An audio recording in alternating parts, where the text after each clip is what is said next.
आप देख रहे हैं सिटीजन वॉइस, मैं हूं शब। सिटीजन वॉइस में अब वक्त हो चुका है दिन भर की कुछ अहम खबरें जानने का।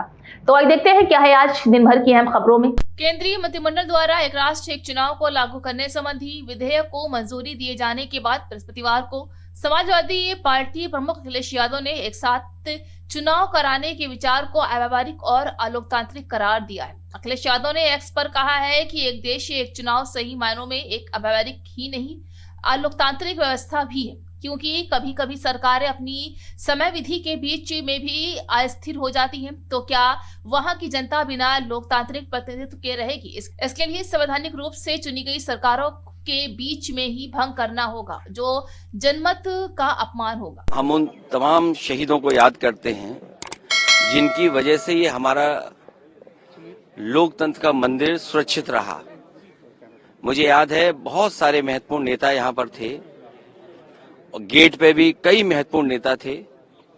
हमारे सुरक्षा कर्मियों ने उस समय जो सूझबूझ से और जिस बहादुरी और साहस के साथ उन्होंने उसका मुकाबला किया, उसका परिणाम ये हुआ कि संसद भवन तो बचा ही बचा, बल्कि उस समय बड़ी संख्या में महत्वपूर्ण नेता देश के बैठे थे।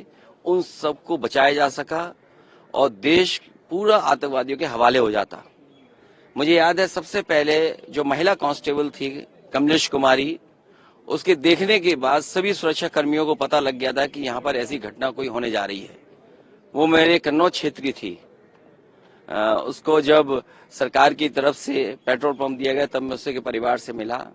मैं आज उन परिवारों के प्रति भी अपनी तरफ से सहानुभूति और उनके इस बहादुरी के लिए परिवार का भी मैं धन्यवाद देता हूँ। सर, संविधान पर चर्चा होनी है, क्या कहेंगे sir? One nation one election, एक देश एक चुनाव, एक भारतीय जनता पार्टी की जुगाड़ है चुनाव जीतने की। सर, ये तो वन नेशन वन इलेक्शन पे संविधान पे चर्चा है आज सर, उस पर क्या 4 दिन की चर्चा होगी, उस पर क्या? लोकसभा में देखिए, संविधान हमने और आपने सबकी जिम्मेदारी सुरक्षित रखना। ये संविधान ही है जो हमारा पथ प्रतख है, पथ दिखाता है, हमें रास्ता दिखाता है। यही संविधान हमें सम्मान दिलाता है, संविधान हमारी रक्षा करता है, संविधान हमारी संजीवनी है, संविधान हमारे पीड़ित परिवार के लिए प्रकाश स्तंभ की तरह है। और अभी तक पीड़ित परिवार और पीड़ित के लोगों को इसने सम्मान दिया है। अब पीड़ित के लोगों की जिम्मेदारी बनती है कि संविधान को बचाएं। और आप में से तमाम पत्रकार साथी हैं जो हर चीज को समझते हैं, दूर से देखते हैं। लोकतंत्र में और खासकर उत्तर प्रदेश में हम लोगों ने समय समय पे देखा है कि किस तरीके से भेदभाव हुआ है, भेदभाव का सामना किया है। जब न्याय मिलना चाहिए तो न्याय नहीं मिल रहा है। सर, आप मानते हैं सदन में जो लोकसभा में जब समाजवादी पार्टी अपना पक्ष रखेगी संविधान पे, किन किन मुद्दों को एड्रेस करेगी? मैंने आपसे कहा कि न्याय और समानता और जो लक्ष्य था आजादी का कि सब गैर बराबरी खत्म हो। आज 75 वर्ष के बाद हमें ये सोचना पड़ेगा कि गैर बराबरी बढ़ी है कि कम हुई है। जिस तरह के सरकारों के फैसले रहे हैं उससे गैर बराबरी बढ़ी है। दुनिया में कहीं ये कि अर्थव्यवस्था हमारे तीसरे नंबर पे है, दूसरे नंबर पे पहुंचाएगी, नंबर 1 पर पहुंच जाएगी, लेकिन प्रति व्यक्ति आय क्या है? आज हम किस स्थान पे खड़े हैं? ये बड़े सवाल है। और जाति का सवाल आज भी है। जो भेदभाव हम लोगों को देखने को मिल रहा है समय समय पर, आज भी लोग गांव में अपमानित हो रहे हैं। तो ये बड़े सवाल हैं जिसको हमें समाधान ढूंढना है।